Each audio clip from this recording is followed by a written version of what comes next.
Hey, what's going on, crypto fans? The day has come. BTC has breached $30,000, and we are all super stoked here at Crypto Staking. So, yeah, BTC has breached the $30,000 mark, which was a huge milestone for Bitcoin, especially during this bear market. And there are basically three main reasons why it was able to breach this in such a short amount of time. Some of these reasons are kind of scary, but they make a lot of sense. And the last reason I want to talk to you guys about today is an extremely bullish reason, and probably, well, the main reason as to why Bitcoin is pumped. And I haven't seen anybody covering it on YouTube yet. So in today's video, I'll be covering that for you guys in great detail. Alright guys, so if you haven't already, make sure you guys go ahead and subscribe, hit that like button below if you guys want to see more videos like this. I'm super excited about today's topic. So let's go ahead and start off with the first topic of discussion today. And that is the first reason, which is probably the sort of kind of not so happy reason as to why Bitcoin pumped. And that is because there's such low liquidity in the markets. So you might have heard from the other YouTube channels, they talk about this a lot, but in 2023 there has been record levels of low liquidity as well as low volume in the crypto markets. And this is mostly due to the Silvergate and the Silicon Valley Bank incidents, as well as the crypto regulation locking down on a lot of the cryptocurrency exchanges in the US and cryptocurrency exchanges that serve US citizens. And this is, it's kind of bearish, but keep in mind that because there's such low liquidity, it makes it quite easy for big actors such as Binance, who own 85% of the Bitcoin liquidity. Just so you guys know, they can manipulate out of Bitcoin price. So just beware that this is quite possible. I don't know if CZ has really bad motivations, but bad I don't think he wants to hurt people necessarily, but he does run a business. They are out there to make money, and you just need to realize that with them owning 85% of liquidity in crypto right now is extremely centralized, especially now that SushiSwap was hacked, and there's all sorts of DEX hacks going on, and everyone's flocking to these central exchanges. So it's very, very scary, especially with the what was it? Not the SEC, the other organization, the U.S. organization that's now looking into Binance and their market manipulation, as well as some of the other sort of shady things that they're doing. That's another kind of scary thing in the whole crypto space right now, which is why a lot of people are just kind of sitting out, waiting to see the results of the investigation into Binance. But yeah, because of all this regulation and all these banks shutting down, a lot of the retail investors as well as institutional investors in the US don't even want to jump into crypto right now because it's too scary, and that just isn't possible. All you can do is go to OTC for somebody who happens to be using a VPN or something to a country that allows you access to Binance, and that's pretty much the only good way to buy crypto in the US, or go to Coinbase. And if you can't get a Coinbase account, for example, I haven't been able to get a Coinbase account in 3 years. I've been had my KYC pending for 3 years. It's literally ridiculous. I've sent emails multiple times. I still can't get my KYC fixed, but I kind of gave up on that anyways. Yeah, and another thing to know, guys, is that a lot of people are banking on this thing called the Federal Reserve pivot. And this kind of goes into my third point today, which I'll talk about in a second. But a lot of people think that the Federal Reserve will pivot. They lost a lot of their credibility because they kept saying inflation is transitory and all this stuff. And you've probably heard this a million times if you've been paying attention to the financial markets or crypto markets for any time now. But yeah, basically, it's just crazy. Everyone's like, oh, they're going to pivot. They're going to pivot. I'm like, you guys, they need to fight inflation.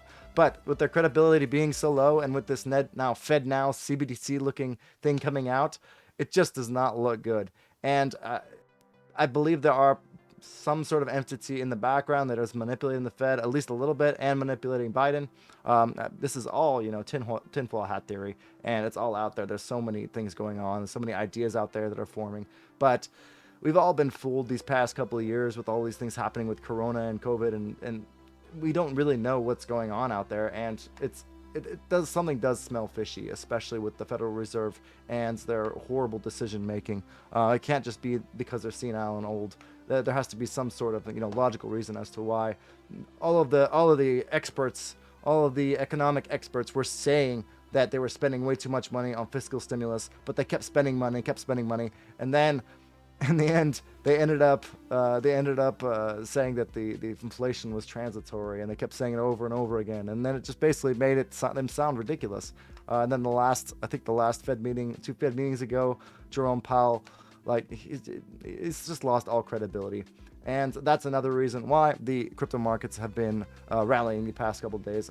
The stock market in general has been rallying because they think with the Silvergate and the Silicon Valley Bank going ahead and crashing, that, or basically going bankrupt or whatever, that the Federal Reserve jumping in and helping them out in a way, that they're going to go ahead and pivot, and they're going to stop raising rates, and they're going to start cutting rates, which is going to inject more liquidity into the economy, which means more money is going to go into Bitcoin in the near future. And all of the speculative markets, such as cryptocurrencies and like tech stocks and things like that, they've all been boosting the past couple of weeks, and we're going to see what happens in the next week with the CPI reading. It's coming out tomorrow, so looking forward to that, to seeing what happens. Will the bears take control finally? Who knows? But anyways, let's go ahead and jump into my third reason. This is the most important reason, I think, why Bitcoin has gone ahead and surged past 30K. And this is the reason you guys probably haven't heard about before, unless you've gone ahead and seen what was going on Twitter. So let's go ahead and jump right in. So, Robert F. Kennedy. He is running for president. He is actually, I think, the grandson of J.F. Kennedy. Sorry, don't quote me on that. He is definitely a relative of J.F. Kennedy, and looks like he is running for president. And with Trump being arrested, it looks like there's only a few candidates out there, and I don't think Biden is going to win this one unless there's some sort of hack on the election poll. Nobody really likes what he's doing in the White House right now, and I don't think that he's going to get reelected. But if he does, it's quite obvious that there's a crazy amount of manipulation with the polls. And it'll kind of prove this whole thing that Robert's talking about here true. So let's go ahead and read what he says here in the tweet. So the claim that FedNow is not the first step towards a CBDC would be more easily digestible were it not for aware of the Biden administration's steady barrage of hostile broadsides against cryptocurrencies. Between 2008 and 22, the Fed partnered with a handful of banks to print 10 trillion, 10 centuries of wealth in 15 years, a bonanza for the banksters.